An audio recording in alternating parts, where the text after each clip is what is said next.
So for those that are subscribed to my new channel, you'll know that I just did a video, about Charlotte, North Carolina in specific, but overall is North Carolina safe, COVID-19 safe, that is. So I was on my way to the grid in University area. I'm on my way back from the University area to my house in Still Creek. And while en route, I'm gonna take a different route because 77 is freed up, so it's not backed up anymore. I'm gonna take 77 going on down. So I'm on 85 right now.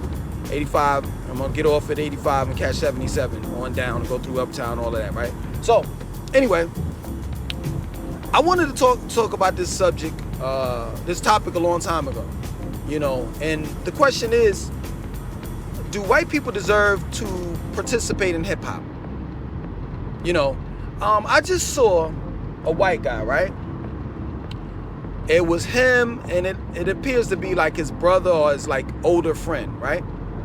And they had the convertible Mustang, right? So they having fun, they playing hip hop. And one of the white guys, it just stuck out like a sore thumb. One of the white guys had a Public Enemy shirt on.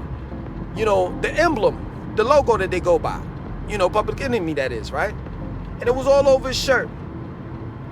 And had I had the time to ask him who was that rap group that's on your shirt and what does it mean to you, I would have asked. What I've realized is when I go into Walmart and I see a Wu-Tang Clan shirt, when I go to Old Navy and I see a Tupac and Biggie shirt, what I've realized is that, and I know before I even go any further, you all are going to talk about your own individual lives and experiences with white people. So you're going to be like, well, my coworker's not like that. My wife is not like that. My uncle is not like that, and he's white. I'm mixed, and my family's not like that. And you can talk about individualism all you want, but I'm talking about as a collective. Because once you start talking that shit, what you're trying to do is take the blame off of white people. And when you're doing that, when you're attempting to do that, you're not holding them accountable for any goddamn thing. And they should be held accountable, right? But let's not even get on that. Let's just speak. Let's talk straight facts. White people as a whole has capitalized off of our culture. That plain and simple. I can tell you, to be honest with you, to that white boy, Public Enemy means nothing. All they are is a simple rap group. And the reason why, in the very beginning, in the early 80s, the rock and rollers, they accepted us, is because we were defiant. We were rebellious. Hip hop was a rebellious culture. And this is the reason why white punk rock and roll teenagers in the 80s and 90s would listen to our music because they could relate. That's it. It wasn't a movement to them. They didn't understand when Public Enemy said, fight the powers that be. They didn't get that. They didn't understand when NWA said, fuck the police. They didn't get it. Why? Because it wasn't happening in their community. The drugs, the violence, it wasn't happening in their community, excuse me. The cocaine wasn't poured into their community like it was ours. So to white people, it's nothing but a fad, a trend.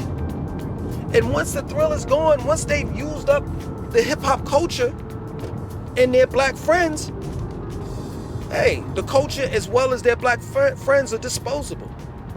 That plain and simple. And you can hate me all you want, but I'm speaking the truth.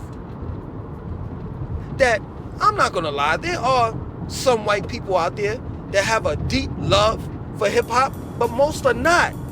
Most people are listening, white people that is, Caucasian people, are listening to hip hop because of the fact that it's trending. It's trending. They don't want to help black people. They don't have no concern about the ills that go on in the black community. They don't care about us. What they care about is having fun. While these black children, young black men, are rapping their hearts out talking about what's going on in the community, in our black community. They're sitting in their 6-bedroom house, backyard swimming pool, mother and father make 6 figures, and I know what this is crazy. I know what you all are gonna say. Some of you white people, poor white people that is. Well, that's not me. I don't have that in my front and backyard. I don't even have a house that has 6 bedrooms. Yeah, but you have something called white privilege. So what's your excuse? Why are you dirt poor? Because society puts you in a position where you don't have to be. White people don't have to work 10 times harder to get what the average person has. Black people do though. Black people do though. And that's the point that I'm making. Do white people actually deserve to participate in hip hop? What have they done in our community in order for us to say, you know what? You deserve to be a part of our culture. And stop it with the bullshit, man. Stop it with that weak ass passive attitude. Well, you know, everybody can participate, and then we don't see no race, and blah blah blah blah blah blah blah. I don't give a fuck whether you an elder, you a pioneer. I don't care who the hell you are. We need to put our foot down and stop it with that bullshit about where everybody can participate. This is the reason why hip hop is in a fucked up state right now as we speak. Because you are not holding people accountable. Dude, don't you see it? You pioneers of hip hop, don't you see it? Do you have a fucking, oh man, y'all about to piss me off. I'm talking about the pioneers of hip hop. Do you have a retirement plan? Did the major record labels look out for you, which you're white? Do you have a retirement plan? Is there a retirement plan or any type of health insurance for rappers? Didn't Kool Herc, one of the pioneers of hip hop, didn't Kool Herc just need a heart or something? He had some type of a surgery. Isn't he sick? Why hasn't he been nursed? Why hasn't he been helped? And he started it. He helped start it. Where was the health plan and health care for Black Rob? And I could go down the list. Prodigy, that has sickle cell anemia. So don't give me that shit. It pisses me off when I see the average politician on television. Sleepy Joe Biden, Kamala Harris, all of these politicians, whether they Democrats or Republicans, will shit on the black community, but yet give each other pound. And I don't mean no fist bomb and none of that bullshit that y'all claim that's a pound. No, a pound is a pound. It's either that or a pound. You could take all of our culture. You could take our handshakes, the way we dance, all of that shit. Please, someone tell me one dance that a white person created. One. And don't give me that bullshit ass, whack ass dance that little white boy created where he was moving his arms left to right through his legs. I'm talking about some real goddamn dances. Period. All white people have done is stole from us. And all black people have done is try to justify why they stole it from us. Well, you know, we gotta forgive. That was in the past and blah, blah, blah, blah, blah. They're still doing it. The fuck you talking about? It's the past. They still fucking us. And you talking about some past. This is the present and the future. I just seen 2 white girls, right? Of course, as usual, we allowing them to take that. Afrobeat, sooner than later, Afrobeat is gonna be done. White people are gonna cultural appropriate that shit. And we gonna allow them to do it.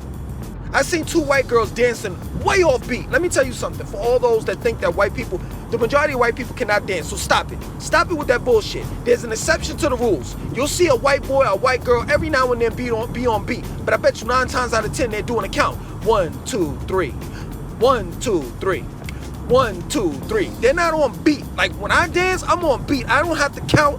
I go with the rhythm. I go with the beat, the drum. Right? Majority of white people cannot dance, and that's a fact. And I'm not being racist when I say it. But I seen these 2 white girls dancing the Afrobeat off of dances that were created by Africans. Africans got their own their own big thing going on now. I mean, they've been had it, but now we're accepting it now. But I seen 2 white girls dancing to the shit, and I read in the comment, this was on Instagram. I read in the comment section, fire, fire, fire, lit, you doing your thing. No, just stop lying. They were way off beat. Let me tell you something. I want y'all to do one thing, right? The mother of my children taught me this shit. She put me on a game.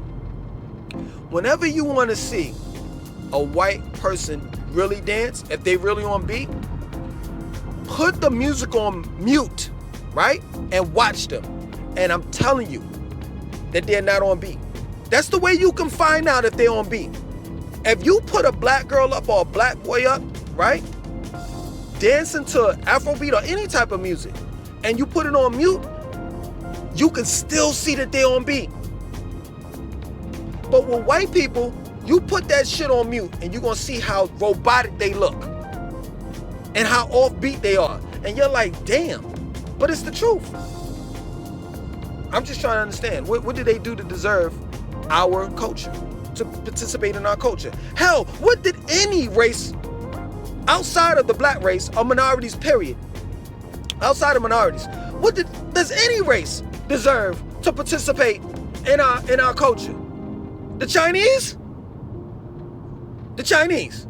The ones that sell us cat and dog in our neighborhoods. The Koreans? The ones that paint our black females' nails with acrylic, knowing that it's poisonous, it's chemicals in that nail polish. And this is the reason why they wear masks when they do it. The beauty supply stores, the Koreans that sell us yak animal hair that comes from an animal called yak, Y-A-K, look it up. I'm not making this shit up. The Italians that serve us stale ass fucking pizzas.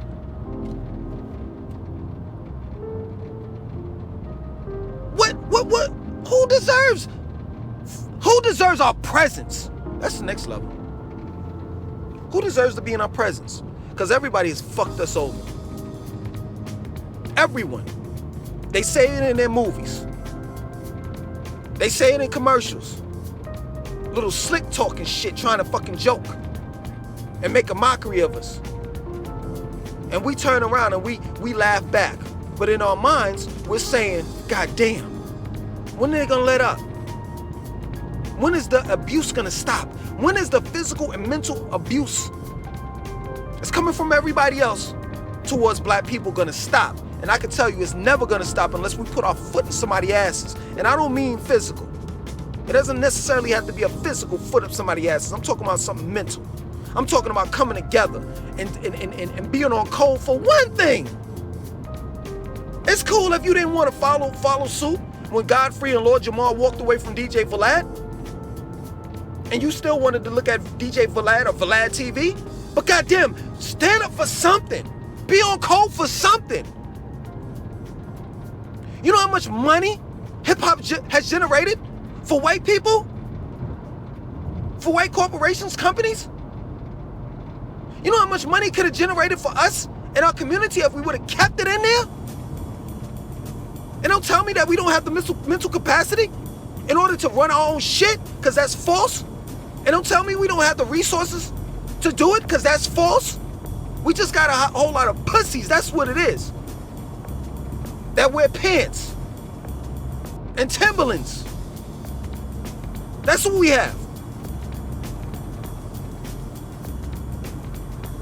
I just want to know. Please tell me. I want to know in the comment section. Please let me know, what do white people do to deserve to participate in our culture? What? What did they bring to the table? And don't tell me, well, they made it more popular. They had the machine. Well, there ain't no such thing as a machine. It's a group of white people that collectively came together in order to make some goddamn money, to capitalize off of our culture. Because originally, hip-hop started out in the Bronx, of course, but it was in the parks. And we weren't trying to make no money off of it. We was just rapping, having a good time. And then what happened? A&Rs, white people came in, white A&Rs came in and said, yo, this can be big. We can make a whole lot of what? Money out of it. Don't tell me that companies like Old Navy stood up for Biggie when he was alive. Don't tell me companies like Old Navy stood up for Tupac when he was alive, because you're lying. Stop lying. I was there. And everybody hated Tupac. The vice president even hated Tupac. He even mentioned him in that day and time. I can't even remember the vice president in like the 90s. So don't give me that bullshit that these corporations, companies and businesses and people, white people that is, love Tupac. Yeah, they do it now. Let me tell you something. They hated Muhammad Ali when Muhammad Ali was alive. Prior to him, being sick, getting cerebral palsy, I think that's what it was. It is. While he was running his mouth, while he was talking about black people and the treatment of black people, they didn't like him. They didn't like him. But the minute that he was silenced because of his sickness, the minute that he died, I tell you, they didn't waste no time to print up some goddamn shirts of Muhammad Ali, knowing good and goddamn well that these white people did not like Muhammad Ali, and that's the truth. I'm old enough to tell you this. You young people. When I go to the gym and I see these white kids wearing Muhammad Ali shirts, what did Muhammad Ali mean to you? That's all I want to know. Because I can tell you Muhammad Ali was my hero. Nas is my hero. Public Enemy is my hero. Wu-Tang Clan is my hero. And y'all can say whatever you want to say. You can say, well, you corny, or you too old to have heroes, and that, man, kiss my ass. Nas taught me about the Illuminati. Wu-Tang told me about certain things. They put me up on a 5% Nation, studying the lessons. Don't give me that bullshit. Hip hop was there for me when was there for me when my father wasn't even there. So when I wear a Public Enemy shirt, I can tell you that I'm wearing it like as if it's a badge of honor. Because that's how much Public Enemy means to me. We were serious in the 90s. We were dead serious. We wore the Malcolm X hats. I went to go see Do the Right Thing. I went to go see Malcolm X the movie. It was a fucking beautiful, amazing time in the 90s. All you saw was black love. Yeah, black people were killing one another, but there was black love too. Let me tell you something. For all you New Yorkers that's old school, you know this, so stop it. Stop, don't sit here and lie. Everybody was drug dealing, selling drugs, doing all the rest of that shit. But when Brand Nubian's first album came out, even the drug dealers was playing that shit. Fuck out of here with that. Now it's, I don't want to listen to that conscious music and blah, blah, blah, blah, blah. Yeah, kiss my ass. Even the drug dealers, even the shooters on the block, the shotters, top shotters on the block was listening to Brand Nubian's first album when it came out. Don't give me that bullshit. Even drug dealers, I know some drug dealers was wearing fucking Malcolm X hats, African medallions and shit. But that's, when I wear a Public Enemy shirt or a hat, man, that means a lot to me. But I can tell you, it ain't mean shit to that white kid, man. it was all nothing but a trend. That's it. And this is the reason why I'm called an old head. Not because of how I look, it's because of the fact of how I think. I want you to answer that question. Why do white people deserve to participate in hip hop? Why?